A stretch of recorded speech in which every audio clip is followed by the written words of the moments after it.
Hmm. Yes yes.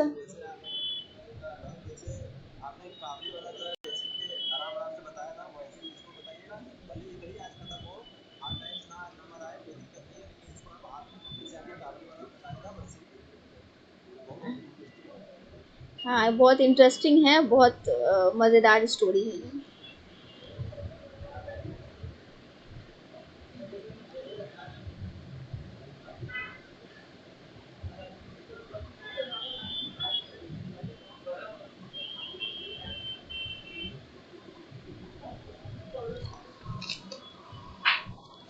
Good evening, students. I am Katusha, faculty of SK and Target, sir. So today we are going to deal with one of the finest novel of great novelist who is also known as the representative poet of the Victorian age, who was highly praised by Queen Victoria and as well as T.S. Eliot and the great writers or the critic of 20th century. This David Copperfield was actually the eighth novel of Charles Dickens. This the thing that is very important. This novel is considered as one of the mature novel of Charles Dickens. इनसे पहले भी उन्होंने बहुत अच्छी अच्छी novels लिखी हैं undoubtedly, जैसे पिकविक पेपर है और जो है ओलिवर ट्विस्ट, बहुत अच्छी अच्छी नॉवेल्स लिखी है। लेकिन ये एक ऐसा नॉवेल था जिन्होंने उनके लाइफ में एक ड्रास्टिक चेंज लेकर के आया था, ठीक है। और ये नॉवेल खुद भी जो है उनकी फेवरेट नॉवेल रही है अनडाउटेडली। ये ऑटोबायोग्राफिकल नॉवेल है। ऐसे अगर हम चार्ल्स डिकेंस की बात करते हैं, चार्ल्स डिकेंस के जितने भी नॉवेल्स हैं उसमें कहीं ना कहीं ऑटोबायोग्राफिकल एलिमेंट मिलता है। As we know that every writer, every poet is always the product of his age. जिस एज से वो बिलोंग करता है उसका उसके ऊपर रिफ्लेक्शन पड़ता ही पड़ता है, ठीक है। तो इस एज में, जैसे अगर हम विक्टोरियन एज को अगर हम समझ लें, अगर हम चार्ल्स डिकेंस की लाइफ को समझ लें, तो हमें उनके नॉवेल्स को, उनके नॉवेल्स के थीम को और उनकी साइकोलॉजी को समझना बहुत ही आसान हो जाए। एक बहुत ही खास बात है इनके नॉवेल्स में कि ये जो कंटेम्प्रेरी इश्यूज हैं, जो कंटेम्प्रेरी प्रॉब्लम्स है, खास करके जो मिडिल क्लास और जो लोअर मिडिल क्लास और जो लोअर क्लास के प्रॉब्लम्स हैं, उनको इन्होंने उठाया है। जैसे कि हम जानते हैं कि दैट विक्टोरियन एज जो है that is known as the age of industrialization, ठीक है, एज ऑफ चाइल्ड लेबर। ये पहले ऐसे नॉवेलिस्ट हैं जिन्होंने चाइल्ड लेबर के अगेंस्ट लिखा, ठीक है। और ये अपने राइटिंग से सोसाइटी का क्रिटिसिज्म भी करते थे। जैसे कि हम जानते हैं कि industrialization has made the whole Europe, not only the Europe, the whole world become materialize. पूरा जो है यूरोप और पूरा दुनिया जो है मटेरियलाइज हो गया था, और जो रिलेशनशिप है दैट इज उनको नापा तोला जाने लगा प्रॉफिट और लॉस में। जैसा कि हम जानते हैं कि जो चार्ल्स डिकेंस है उनकी खुद की ज़िंदगी बहुत ही तकलीफ दे थी। वो बहुत ही छोटे उम्र से, only at the age of 10 और 12 ही स्टार्टेड वर्किंग, और बहुत गरीबी में उन्होंने अपनी ज़िंदगी को गुजारा है। और बहुत छोटे में ही जो है उनके फादर उनसे दूर चले गए थे। उनके फादर जो है पहले नेवी में थे और बाद में जो है वो कर्ज के तले दब गए, और फिर उनके कर्जदारों ने जो है उनको जेल में डाल दिया। तो इनकी जो बचपन की कंडीशन थी, जो इनिशियल स्टेज की जो लाइफ थी, वो बहुत ही ज़्यादा तकलीफ दे थी। एजुकेशन की बात अगर हम करें तो इनको कहा जाए तो प्राइमरी एजुकेशन भी ठीक से नहीं मिली थी, फंडामेंटल एजुकेशन भी नहीं मिली थी। बट इन्होंने जो सीखा वो अपने लाइफ से सीखा। इनमें और शेक्सपियर में एक बहुत ही बड़ी सिमिलैरिटी है कि शेक्सपियर को भी बहुत ज़्यादा जो है नॉलेज, एजुकेशन, अगर हम क्वालिफिकेशन की बात करें तो उनकी भी क्वालिफिकेशन बहुत हाई नहीं थी। बट शेक्सपियर ने भी जो सीखा वो अपने लाइफ से सीखा, अपनी ज़िंदगी से सीखा। उनको भी ह्यूमन लाइफ का बहुत ही ज़्यादा एक्सपीरियंस था। ठीक उसी तरीके से इन्होंने जिस तरीके से गरीब लोगों के बारे में लिखा है, गरीब लोगों के प्रॉब्लम्स के बारे में लिखा है, उनकी तकलीफ़ों के बारे में लिखा है, इसने जिस तरीके से, जिस स्टाइल में इन्होंने लिखा, इतना दर्द में उन्होंने लिखा है कि इसने क्वीन विक्टोरिया के हार्ट को बहुत ही ज़्यादा टच किया। और क्वीन विक्टोरिया ने टेनिसन के बाद अगर किसी को सबसे ज़्यादा प्रेज किया है तो वो चार्ल्स डिकेंस को प्रेज किया है। तो आज हम लोग जो है चार्ल्स डिकेंस को पढ़ने जा रहे हैं। इसमें जो मेन प्रोटोगोनिस्ट है that is the David Copperfield. ये डेविड कॉपरफील्ड बड़ा हो चुका है और ये अपनी स्टोरी को बताता है, ठीक है, कि ये किस तरीके से जो है ये अपने लाइफ में इसका क्या क्या एक्सपीरियंस हुआ, अपने पर्सनल एक्सपीरियंसेस उसने क्या क्या हुआ, क्या क्या उसने देखा और कौन कौन सी चीज़ों ने उसे इफेक्ट किया। इसीलिए इस नॉवेल का जो है एक टाइटल भी जो है डेविड कॉपरफील्ड के अलावा इसका एक और भी टाइटल है, I am going to show you.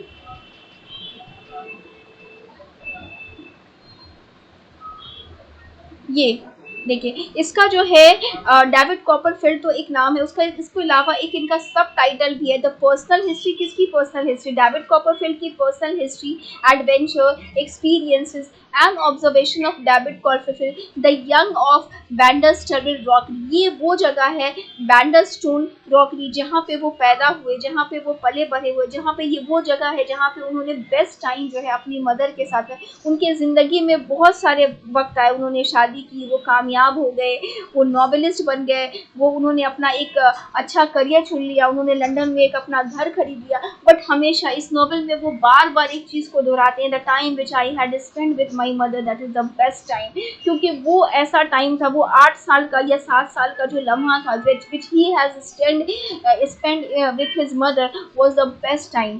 तो चलिए हम लोग स्टार्ट करते हैं इस नॉवेल को। David Copperfield is a narrator of this story and he is narrating his own story. I remember those days which I had spent with my mother.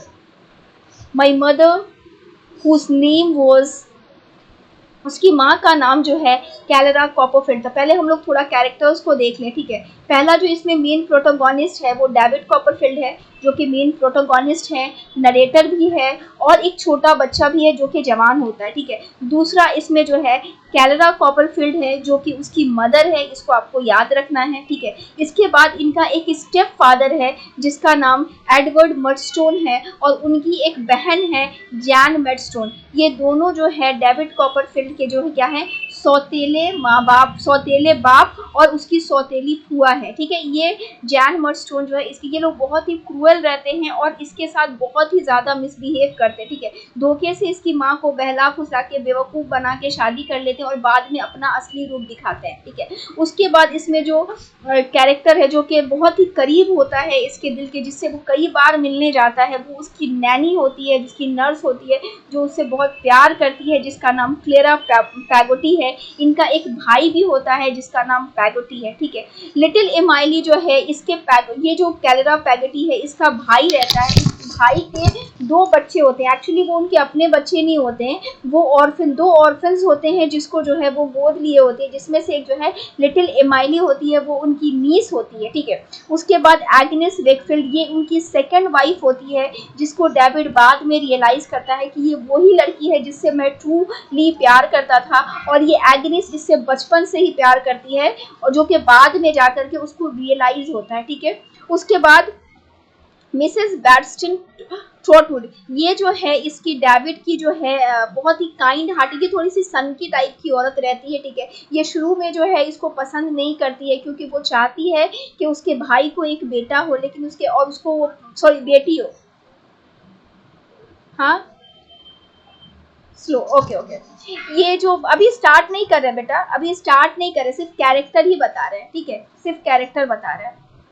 तो ये जो मिस बेट्सी ट्रूट है ये actually जो है aunty हैं, उसकी फुआ हैं डेविड कॉपरफील्ड की, उसके बाप की मतलब बहन रहती है। वो शुरू में उसको तो पसंद नहीं करती है क्योंकि वो चाहती है कि उसको बेटी हो, लेकिन उसको बेटी नहीं होती, बेटा होता है, तो वो चली जाती है, ठीक है। नेक्स्ट कैरेक्टर टॉमी ट्रॉडर, ये बहुत ही प्यारा सा चब्बी टाइप का एक बच्चा होता है, उसका दोस्त होता है जो उससे मिलता है कहाँ, जब वो स्कूल जाता है ना, जो पहली बार जब उसका फादर उसको भगा देता है, मतलब एक बोर्डिंग स्कूल में डाल देता है। बताओ बुद्धिमान क्या नाम रहता है उस स्कूल का?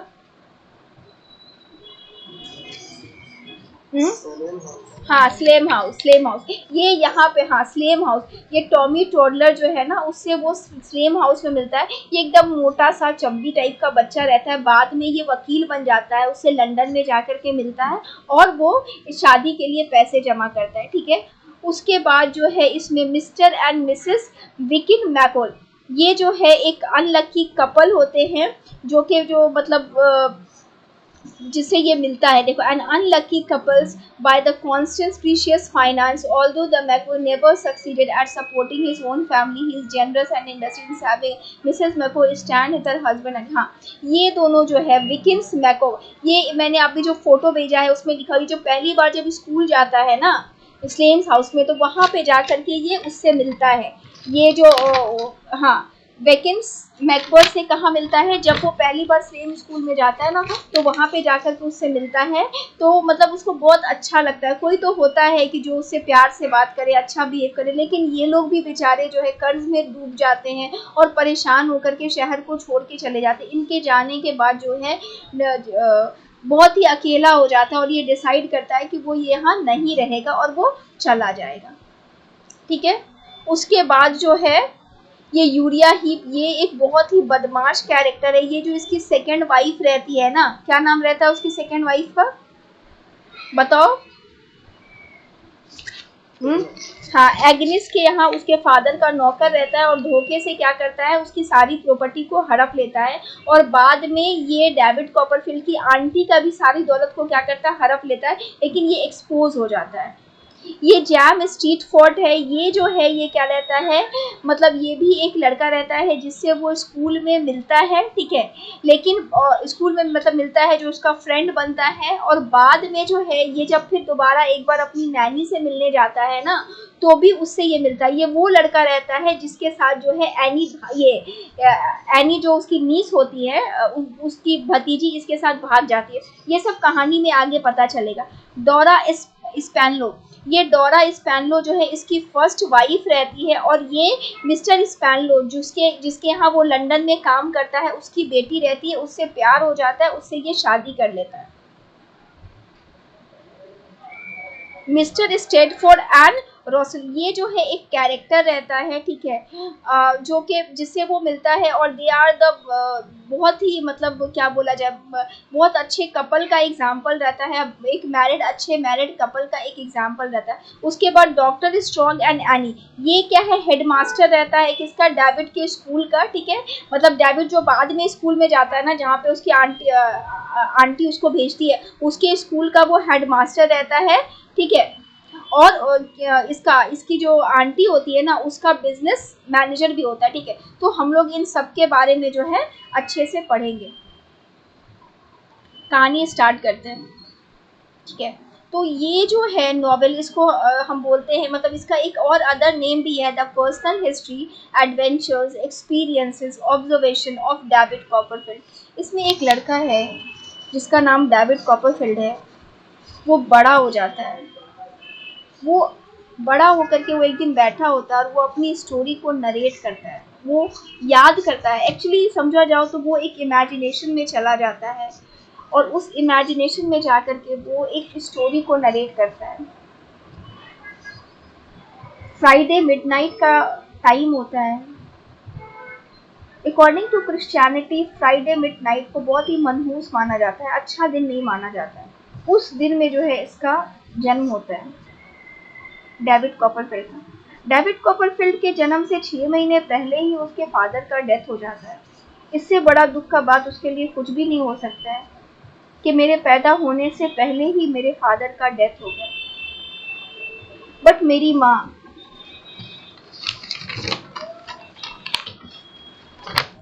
क्लेरा कॉपरफील्ड, एक बहुत ही नेक, बहुत ही अच्छी, she is a very kind hearted, loving and a caring mother. I spend my days with my mother.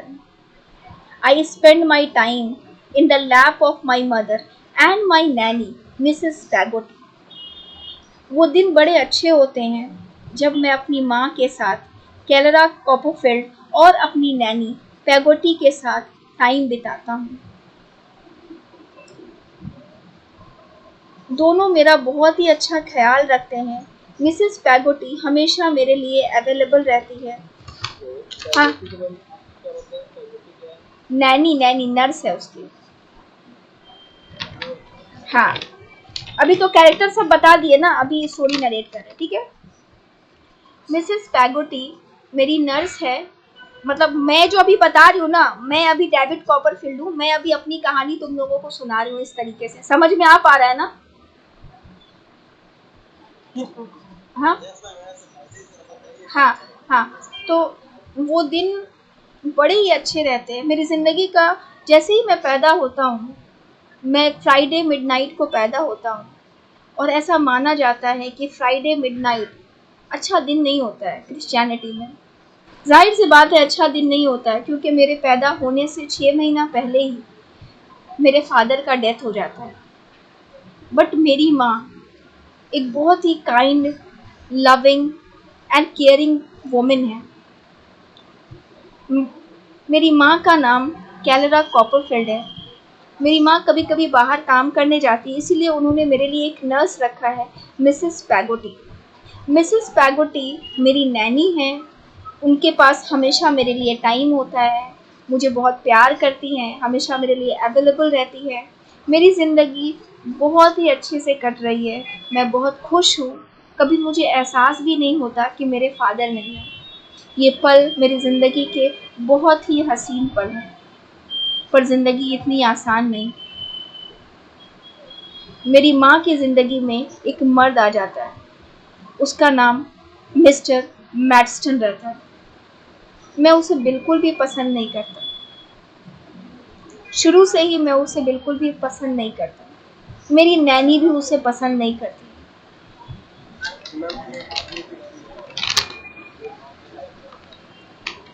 Mister मर्डस्टन, बेटा मैंने सारे कैरेक्टर्स के नाम लिखे हैं और तुम लोगों को व्हाट्सएप पे फोटो भी भेजा है, देखो।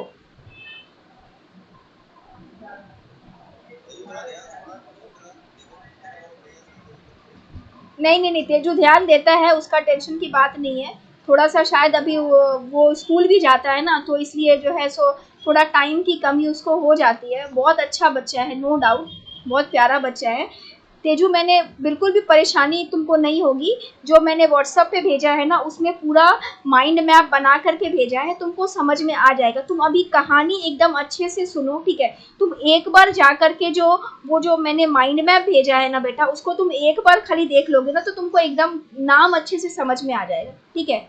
आई जस्ट ट्राई टू क्रिएट, मैं ऐसा इन्वायरमेंट क्रिएट करना चाह रही हूँ कि ताकि तुम्हें लगे कि मैं एक फिल्म देख रहा हूँ, समझे? तो एकदम परेशान नहीं होते जो, तुम एकदम सुनो गौर से। और मैं जो थोड़ा फास्ट मैं बोलती हूँ मुझे पता है, पर तुम परेशान नहीं हो, और किसी को भी परेशान होने की ज़रूरत नहीं है। मेरी ज़िंदगी बहुत ही खुशी से चल रही होती है, बट ज़िंदगी इतनी आसान नहीं। मेरी माँ की ज़िंदगी में मिस्टर मर्डस्टोन नाम का एक आदमी आता है। मैं मिस्टर मर्डस्टोन को बिल्कुल भी पसंद नहीं करता। मुझे मिस्टर मर्डस्टोन बिल्कुल भी पसंद नहीं। मैंने कई बार अपनी माँ से इसके बारे में बोला भी है। इवन मेरी नैनी मिसेस पैगेटी को तो मिस्टर मर्डस्टोन बिल्कुल भी पसंद नहीं। मेरी नैनी और मेरी माँ दोनों के बीच में मिस्टर मर्डस्टोन को लेकर के कई बार झगड़े भी हुए। मेरी माँ को मिसेस पैगेटी, मेरी नैनी ने कई बार सुनाया है कि तुम उसके साथ क्यों रह रही हो, तुम उसको छोड़ दो, वो एक अच्छा इंसान नहीं है। बट मेरी माँ नहीं समझती है। मेरी माँ उस इंसान की बातों में आ जाती है। घर का माहौल खराब होने लगता है और मैं अपनी नैनी के साथ उनके नेटिव हाउस यारमाउंट में चला जाता हूँ 1 हफ्ते के लिए। मेरी नैनी मुझसे बहुत प्यार करती है, और जब इस तरह की चीज़ें होने लगती हैं तो घर का माहौल ख़राब होने लगता है। मेरी नैनी इस माहौल से दूर करने के लिए मुझे अपने नेटिव हाउस यारमाउंट में लेके जाती है। यारमाउंट में हम जब जाते हैं तो वहाँ पे हम मिस्टर बारकेस से मिलते हैं। मिस्टर बारकेस जो है वो एक कैरियर ड्राइवर है। उस नेटिव प्लेस में उनका भाई भी रहता है जिसका नाम मिस्टर पैगोटी है। उन्होंने 2 बच्चों को गोद ले रखा है, जिसमें से एक का नाम हेम है, वो तो नेफ्यू है, और दूसरा का नाम जो है इमाइली है। ये दोनों जो है मेरी नैनी के भतीजी और भतीजा है। ये दोनों भाई बहन नहीं है, ये एक्चुअली में ऑर्फन बच्चे हैं जिसको मेरी नैनी के भाई ने गोद ले रखा है। हम लोग यारमाउंट में जाते हैं, मैं और मेरी नैनी बहुत अच्छा टाइम स्पेंड करते हैं वहाँ पर मुझे उनके भाई के जो 2 बच्चे होते हैं, हेम और इमाइली के साथ बहुत अच्छा लगता है। मिस्टर बार्केस भी बहुत अच्छे होते हैं और जो है वो भी मुझसे बहुत प्यार करते हैं। वो टाइम मुझे बहुत अच्छा लगता है। बट मैंने कभी सोचा नहीं था कि कैसे अचानक से जो है सब कुछ बदल जाएगा। जब मैं 1 हफ्ते के बाद घूम करके जब मैं अपने घर दोबारा पहुंचता हूँ तो सब कुछ बदल चुका होता है। मेरी माँ ने शादी कर ली है मिस्टर मैरमाउंट से। मिस्टर मैडस्टोन से मेरी माँ ने शादी कर ली है और अब मिस्टर मैडस्टोन और उनकी बहन जैन मर्स्टन अब हम लोगों के यहाँ रहने आ गई है। शादी से पहले जैसे मेरे स्टेप फादर थे, उनका एकदम अलग ही रूप अब देखने को मिलता है। शादी से पहले वो तो मेरी माँ के साथ बहुत अच्छा बिहेव करते हैं, बहुत अच्छे से बहला फुसलाते हैं मेरी माँ को, लेकिन जैसे ही शादी हो जाती है वो एकदम बिल्कुल ही बदल जाते हैं। वो मेरी माँ को कंट्रोल करने की कोशिश करते हैं, वो मुझे मारते हैं, मेरी माँ के साथ भी मिसबिहेव करते हैं। मेरी ज़िंदगी बहुत अच्छी थी, भले ही मेरे फादर का डेथ हो गया था, बट मेरी नैनी मिसेस पैगोटी और मेरी माँ कैलरा कॉपरफील्ड के साथ मेरी ज़िंदगी बहुत अच्छी गुजर रही थी। बट ये इंसान जब से हमारी ज़िंदगी में आया, हमारी ज़िंदगी बर्बाद हो गई, तबाह हो गई। ये तो कम ही था, मतलब मेरे स्टेप फादर मिस्टर मर्स्टोन तो हम लोगों पे जुल्म करते ही थे, परेशान करते ही थे। वो अपनी बहन को भी साथ में लेके आ गए थे, जैन मर्स्टोन को। अब दोनों भाई बहन मिलकर के जो है हम लोगों को बहुत परेशान करते थे। मेरी माँ के साथ भी मिसबिहेव करते थे और मेरे साथ भी मिसबिहेव करते थे। और उसके बाद उन्होंने क्या किया कि जो मेरी नैनी थी उसको उन्होंने घर से निकाल दिया। मेरी नैनी घर छोड़ करके चली जाती है, उसको वो निकाल देते हैं और फिर हम और मेरी माँ और मेरे स्टेप फादर हम लोग तीनों साथ में रहने लगते हैं। मेरे स्टेप फादर का बिहेवियर हर आने वाले वक्त के साथ खराब और खराब और खराब होते चला जाता है। मैं उनको बर्दाश्त नहीं कर पाता हूँ, पर क्या करूँ। मेरी माँ ने उनके साथ शादी कर ली है तो अब मेरी माँ के पास भी कोई ऑप्शन नहीं है और मेरे पास भी कोई ऑप्शन नहीं है उनको बर्दाश्त करने के।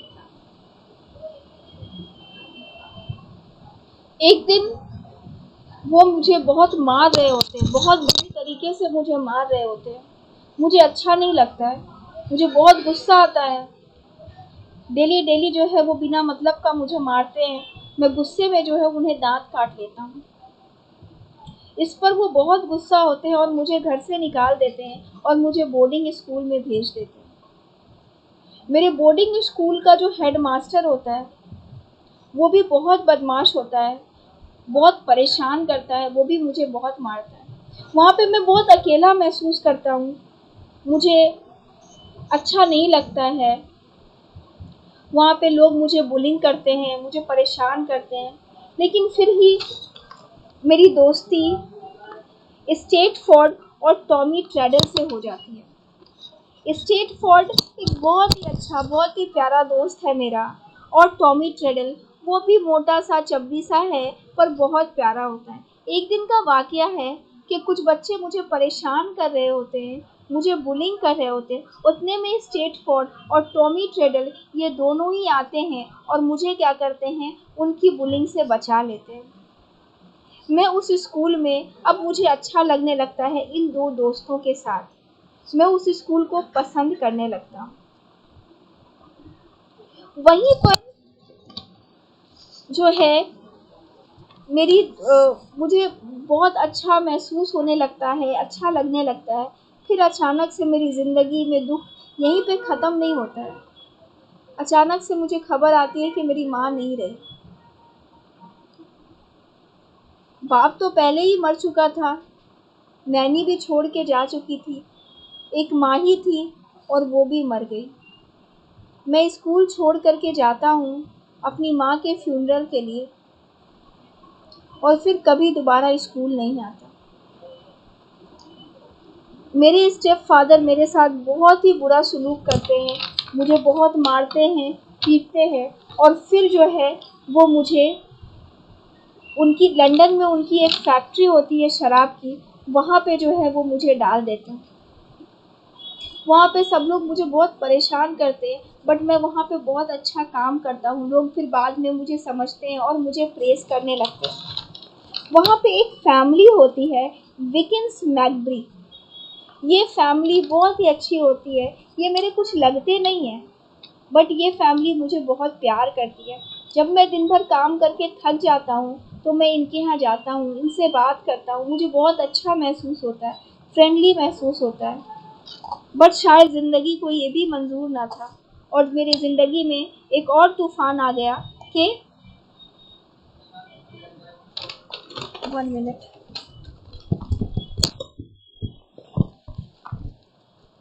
ज़िंदगी को ये भी मंजूर ना था और एक मेरी ज़िंदगी में और तूफान आ गया।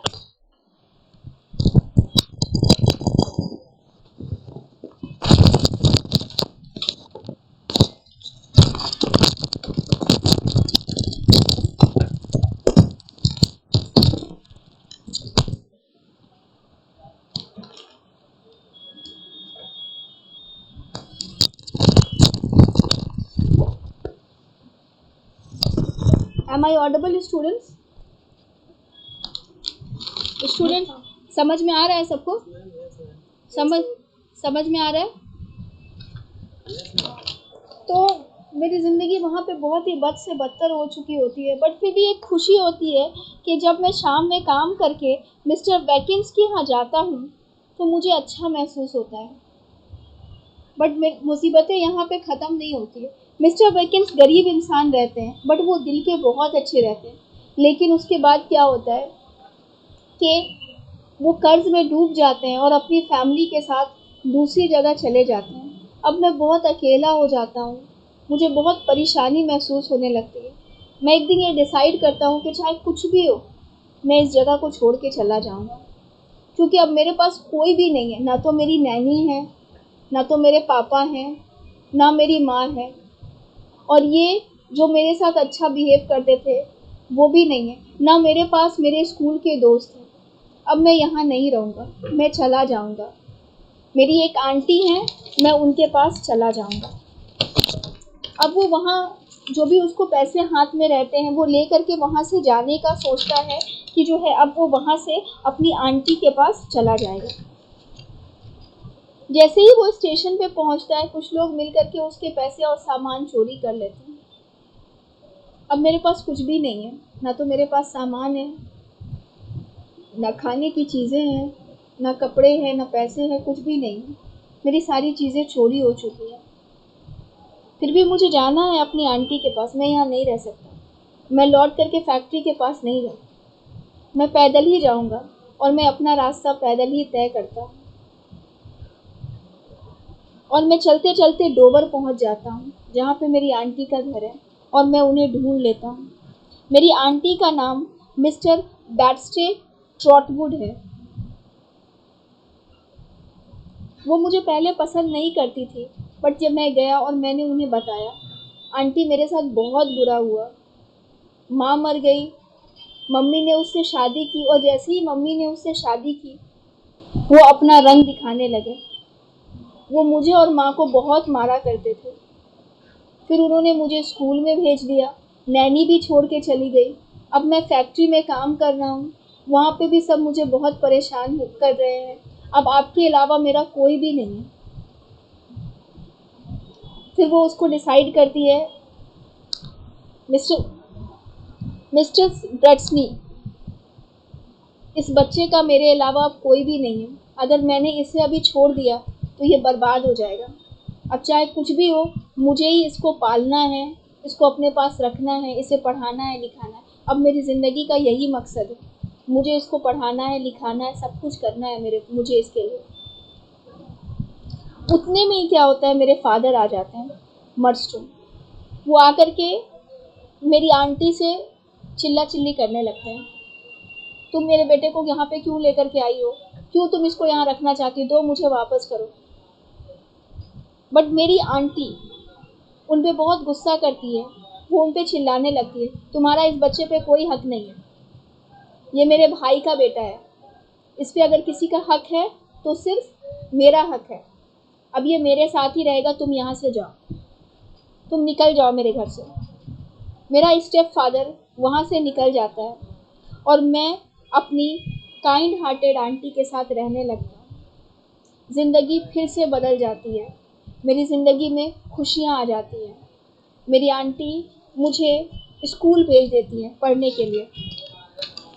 मैं वहाँ पे जो हूँ, स्कूल जाता हूँ, जैसे मैं पढ़ने में बहुत अच्छा होता हूँ, थोड़े दिन के बाद ही मुझे वहाँ पे ग्रेड्स आने लगते हैं और मैं बहुत ही अच्छे मार्क्स लाने लगता हूँ।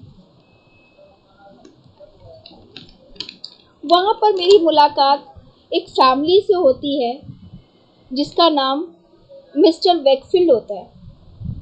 वो अपनी बेटी के साथ अकेले रहते हैं। उनकी बेटी और हम दोनों दोस्त होते हैं। उनकी बेटी का नाम एग्नेस होता है। एग्नेस मुझे बहुत पसंद होती है, मैं भी एग्नेस को बहुत पसंद करता हूँ। हम दोनों दोस्त होते हैं, हम दोनों साथ में खेलते हैं, बहुत अच्छा लगता है। बट मिस्टर वैगनिस जो हैं, मिस्टर वैकफील्ड जो हैं, उनको थोड़ा सा शराब पीने की आदत होती है। उनका एक नौकर भी होता है जिसका नाम यूरिया होता है। फिर मैं वहाँ से पढ़ करके अपना ग्रेजुएशन कंप्लीट करता हूँ। ग्रेजुएशन कंप्लीट करने के बाद मैं अपनी आंटी के पास जाता हूँ। अभी कुछ डिसाइड नहीं किया मैंने कि मेरे को आखिर करना क्या है। फिर हमारी आंटी बोलती है कि चलो तुम्हारा ग्रेजुएशन हो गया है, अभी हम लोग जो है बाद में डिसाइड करेंगे कि जो है अभी क्या करना है, चलो नैनी से मिल कर के आते हैं। मुझे भी बहुत टाइम हो गया है, नैनी की याद आ रही थी, पता नहीं मेरी नैनी कैसी होगी। तो हम लोग ये डिसाइड करते हैं कि मैं और मेरी आंटी मिसेस बैटस्टोन हम लोग जाएंगे मिलने के लिए किसे, अब मेरी नैनी मिसेस पैगोटी के घर जाएंगे, यारमाउथ में हम लोग जाएंगे। जैसे ही मैं रास्ते में उनसे मिलने जाता हूँ ना, मतलब मुझे रास्ते में ही अपना पुराने वाला स्कूल जो है ना मेरा, वहाँ का एक दोस्त मिलता है, स्ट्रीट फॉर जो मेरा फ्रेंड होता है, जिससे मैं अपने बोर्डिंग स्कूल स्लिम हाउस में, वहाँ याद है मेरे दो दोस्त होते हैं, एक का नाम टॉमी ट्रेडल होता है और एक का नाम स्ट्रीट फॉर्ड होता है। मैं उससे मिलता हूँ रास्ते में जाते जाते। फिर जो है मैं जैसे ही वहाँ पहुँचता हूँ, मेरी नैनी मुझे बहुत प्यार करती है, मुझे बहुत अच्छा लगता है। वहाँ जाकर के मुझे पता चलता है कि सब कितने बड़े हो गए हैं, मेरी नैनी बूढ़ी हो गई है और मेरी नैनी के जो छोटे छोटे भतीजा भतीजी थे ना, हैम और इमाइली, वो भी बड़े हो गए। और ये हैम और इमाइली ना दोनों की इंगेजमेंट भी हो गई है, इन दोनों की इंगेजमेंट हो गई है। और जो है फिर मतलब मैं वहाँ पे हम लोग जाते हैं, नैनी के साथ कुछ टाइम बिताते हैं, बहुत अच्छा लगता है, बहुत हम लोग फन करते हैं सब। फिर बाद में कैसा होता है कि मेरी जो आंटी होती है वो डिसाइड करती है कि मुझे जो है क्या बनना चाहिए, अब प्रॉक्टर का करियर चुनना चाहिए, ठीक है। तो मैं वो अपना प्रॉक्टर का करियर चुनता हूँ और मैं चला जाता हूँ लंदन। और लंदन जाने के बाद जो है मैं वहाँ पर एक मिस्टर जैरिक्सन्स और स्पैरो, ये दोनों मेरे बॉस होते हैं, उनके यहाँ मैं काम करने लगता हूँ। वो लोग मुझसे बहुत खुश होते हैं, मैं बहुत अच्छा काम करता हूँ, दोनों मुझे बहुत पसंद करते हैं। जर्किंसन स्पैरो के घर मेरा आना जाना हो जाता है, मैं बहुत तरक्की करने लगता हूँ, मैं एक राइटर भी बन जाता हूँ और मैं बहुत जल्दी नेम और फेम पा लेता हूँ। वहाँ पे जो है मैं अपना एक घर भी ले लेता हूँ। वहीं मेरी मुलाकात मिस्टर स्पैरो जो कि मेरे मालिक हैं, उनकी बेटी से होती है, डोरा से। डोरा बहुत खूबसूरत है, बहुत पिटी है, जैसे मैंने उसे देखा ना मुझे तो उससे प्यार हो गया। वो इतनी ब्यूटीफुल है, इतनी ब्यूटीफुल, इतनी इनोसेंट है, मैं क्या बताऊँ। उसका एक डॉग भी है और उसे घर के कामों में बिल्कुल भी अच्छा नहीं लगता। उसकी उसकी शक्ल इतनी प्यारी है, उसकी हरकतें बिल्कुल बच्चों जैसी है।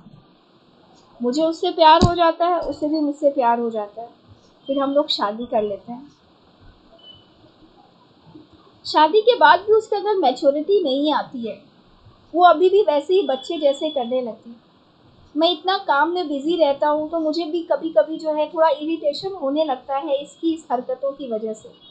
पर ठीक है, चलो कोई बात नहीं, मेरी वाइफ है, मैं उससे प्यार करता हूँ। बट फिर मेरे लाइफ में एक बहुत ही बड़ा कैटास्ट्रॉफी होता है। सब ठीक चल रहा होता है, I was very happy that मैं एक बाप बनने वाला हूँ। बट ये खुशी भी मेरे लाइफ से चली जाती है, मेरी वाइफ का मिसकैरेज हो जाता है।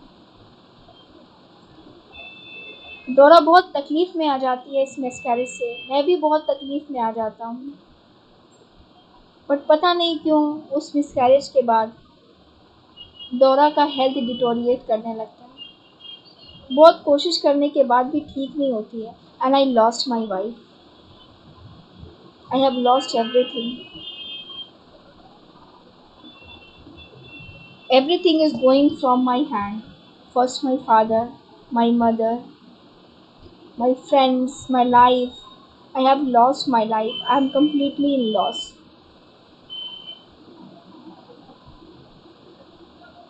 अब मैं यहाँ नहीं रहूँगा, मैं चला जाऊँगा अपनी नैनी के पास। Then he decided to go to meet his nanny. उतने में उसको ये भी पता चलता है कि मिस्टर नैनी के जो हस्बैंड हैं, मिस्टर बार्केस, उनकी तबीयत बहुत ख़राब है। नैनी के पास तो जाना चाहता ही था, उनके हस्बैंड की तबीयत ख़राब है तो मुझे जाना चाहिए। नैनी ऐसे भी मुझसे बहुत प्यार करती है और मेरा तो अब लंदन में कोई रहा ही नहीं, मेरी वाइफ का भी डेथ हो गया है, तो मुझे वहाँ चले जाना चाहिए। जैसे ही मैं वहाँ जाता हूँ, मुझे पता चलता है कि मेरी नैनी की जो नेफ्यू है, जिसकी इंगेजमेंट हेम से हुई थी, वो उसको धोखा दे करके भाग करके मेरे स्कूल का जो फ्रेंड है स्टेटफोर्ड, उसके साथ भाग गई है। मेरी नैनी का भाई बहुत परेशान है और वो डिसाइड करता है कि वो उसको ढूंढेगा।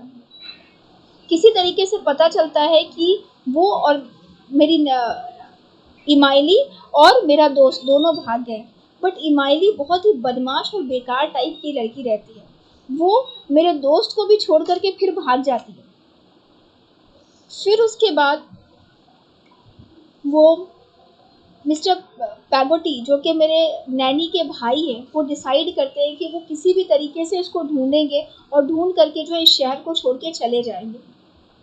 फिर वो अपनी एक दोस्त मार्था को बोलते हैं कि चलो हम लोगों को क्या करना है, इसको ढूंढना है।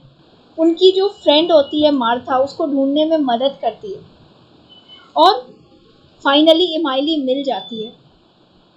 उसके बाद जो है इमाइली के मिलने के बाद वो मिसेस और मिस्टर पैगेटी इस शहर को छोड़ के चले जाते हैं और उसके साथ रहने लगते हैं।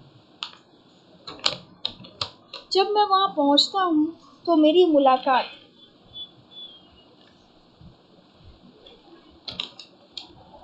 अपनी पुरानी स्कूल की फ्रेंड से होती है, जिसका नाम एग्नेस रहता है।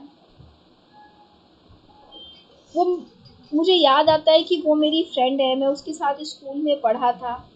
उसके फादर भी होते हैं, जिसका नाम मिस्टर वैकफील्ड होता है। ठीक है, मैं वहाँ जाता हूँ तो मैं मिस्टर वैकफील्ड और उनकी बेटी एग्नेस से मिलता हूँ। मिस्टर वैकफील्ड जो है एक बहुत अच्छे इंसान है, बट उनको शराब की लत है, तो वो हर वक्त जो है वो शराब पीते रहते हैं। ठीक है, और उनका एक नौकर भी है, यूरिया। यूरिया जो है एकदम स्केलेटिक टाइप का पर्सन है, बहुत ही पतला दुबला, उसकी आंखें लाल, उसके बाल लाल और बहुत ही ड्रावना टाइप का आदमी है। उसने धोखे से मिस्टर वैकफील्ड के सारी दौलत को हड़प लिया है, पर मिस्टर वैकफील्ड अपनी शराब की लत की वजह से कुछ भी नहीं कर पाते। मिस्टर वैकफील्ड का उनकी बेटी एग्नेस के अलावा कोई भी नहीं है। ये और उसकी वाइफ का डेथ, मतलब जो मिस्टर वैकफील्ड है उसकी वाइफ का डेथ उस वक्त जब उनकी बेटी मिस्टर एग्निस जो है 2 हफ्ते की ही थी, उसी वक्त जो है उनकी वाइफ का डेथ हो गया था। तो मिस्टर वेकफील्ड का मिस्टर एग्निस के अलावा कोई भी नहीं होता है और वो उसको अपने से दूर कभी भी नहीं करना चाहता है। मुझे तो पहले से ही पता होता है कि यूरिया एक अच्छा इंसान नहीं है, लेकिन उसकी असलियत सबके सामने आ जाती है और सब कुछ ठीक हो जाता है। फिर बाद में सब ऐसे ही चलते रहता है। फिर देन मुझे रियलाइज़ होता है कि एग्निस कितनी अच्छी है। शायद यही वो लड़की है जो मुझे अपनी ज़िंदगी में फिर से जो प्यार जो मैंने खो दिया था दौरा का, शायद वो मुझे मिल सकता है। तो मुझे बाद में पता चलता है कि एग्निस भी मुझसे हमेशा प्यार करती थी, तो मैं एग्निस से शादी कर लेता और फिर वहाँ से चला आता। एक दिन मेरे दरवाजे पे मेरी आंटी आती है, मिसेस ब्रेडस्ली। उनकी सारी दौलत को जो है मिस्टर यूरिया ने धोखे से हड़प लिया है।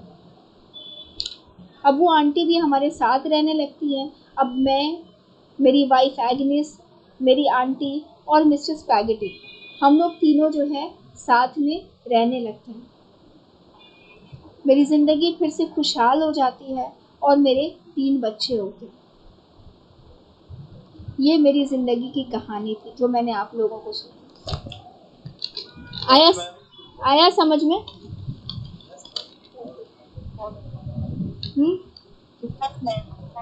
अभी इसमें ना अपने को कुछ नहीं करना है, कहानी समझ में आ गई कि ये एक्चुअली में एक आदमी का एक्सपीरियंस है, ठीक है। और ये इतना जो है मतलब कैरेक्टर इसलिए क्योंकि ये सीरियल्स में पब्लिश हुआ है। तुम लोगों ने सीरियल्स देखा होगा, तो ये तुम लोग देखोगे कि हर सीरियल का जिस दिन वो सीरियल ख़त्म होने वाला होता है ना, तो कुछ ना कुछ बड़ा ट्विस्ट होता है और चूँकि उसको बहुत फैलाना होता है, काफ़ी लंबा करना होता है, तो वो जो है उसमें बहुत सारा मसाला, उसमें बहुत सारा मिर्ची और बहुत सारा मेलोड्रामा उसमें पुट करना पड़ता है ताकि वो बहुत एंटरटेनमेंट हो सके और जो है सो वो उससे जो है उनका टीआरपी बढ़ सके और अच्छे खासे पैसे कमाए जा सके। ये एक सीरियल का कॉन्सेप्ट होता है जो कि ठीक उसी तरीके से, इसीलिए जो है इनके वर्क्स को जो है बहुत सारे लोग हैं जिन्होंने पसंद नहीं किया है। जिसमें से 1-2 का नाम बताओ। हाँ, वर्जीनिया वुल्फ और भी 1-2 राइटर्स हैं जो इन्हें पसंद नहीं करते थे। उनका कहना था कि जैसे जो डेली सोप्स होते हैं, जो डेली चलने वाले नाटक होते हैं या फिर सीरियल्स होते हैं, उसमें क्या होते हैं बेकार के इमोशंस, जिसमें इतना एग्जैजरेट करने की ज़रूरत नहीं होती है। उसमें किसी भी पॉइंट को बहुत ज़्यादा एग्जैजरेट करके दिखाते हैं। इसका ह्यूमन साइड मतलब जितने इमोशंस की ज़रूरत नहीं होती है उतने इमोशंस इसमें डाले जाते हैं। तो इस तरीके से जो है कहानी को क्रिएट किया जाता है। तो ये कहानी थी डेविड कॉपरफील्ड की, जो एक्चुअली में जो ये डेविड कॉपरफील्ड है वो खुद एक चार्ल्स डिकेंस हैं जो कि अपनी स्टोरी बता रहे हैं। उनकी लाइफ में भी ऐसा ही प्रॉब्लम हुआ था। उनके भी फादर जो है कर्जे में डूब गए थे और कर्जदारों ने उन्हें जेल में डाल दिया था। बहुत गरीबी में, बहुत तकलीफ में उन्होंने ज़िंदगी झेली है। और किस तरीके से जो है इंडस्ट्रियलाइजेशन के आने के बाद जो बच्चों का एक्सप्लॉइटेशन होने लगा। तुम लोगों को मालूम होगा कि आज भी हमारे यहाँ जो है एक ही काम करने के लिए मर्द को अलग पेमेंट मिलती है और औरतों को अलग पेमेंट मिलती है, ठीक, और बच्चों को अलग पेमेंट मिलती है। तो बच्चे और जो औरतें हैं वो लोग क्या करते हैं, बहुत ही कम पैसे पे जो है काम करने के लिए मतलब रेडी हो जाते हैं। तो बहुत ही जो एक्सप्लॉइटेशन था विक्टोरियन एज में, जो इंडस्ट्रियलाइजेशन की वजह से क्रिएट हुई थी, जो ह्यूमन इमोशंस जो है किस तरीके से ह्यूमन इमोशंस का यूज़ किया जा रहा था और सिर्फ एक गलत डिसीजन की वजह से जो है किस तरीके से जो है डेविड कॉपरफील्ड की लाइफ ख़राब हो जाती। अगर उसकी माँ शादी नहीं करती तो शायद वो जो उसका सौतेला बाप जो है उसके साथ इतना बुरा नहीं होता, मतलब उसके लाइफ में नहीं आता और उसके साथ जो है वो इतनी सारी चीज़ें नहीं होती। तो दैट इज़ अ लाइफ। इंसान की ज़िंदगी में हमेशा अप्स एंड डाउन्स होते रहते हैं और चीज़ें हमें मिलती हैं और चीज़ें छूट जाती हैं और ज़िंदगी में आगे बढ़ना ही नाम है। तो बहुत ही ब्यूटीफुली जो है अपने लाइफ के बारे में, अपने एक्सपीरियंसेस के बारे में, एक्चुअली ये डेविड कॉपरफील्ड का नहीं बल्कि खुद चार्ल्स डिकेंस का एक्सपीरियंस है, उनका पर्सनल ऑब्जर्वेशन है लाइफ को लेकर के, जो भी उन्होंने ज़िंदगी में सहा, जो भी उन्होंने ज़िंदगी में महसूस किया, उन सब को जो है ना उन्होंने एक किताब में लिख दिया और ये बहुत ही फेमस वर्क है उनका। ओके, क्लियर हो गया। ये 1850 में जो है ये एक बुक के रूप में जो है ये पब्लिश हुआ था। क्लियर हो गया सबको?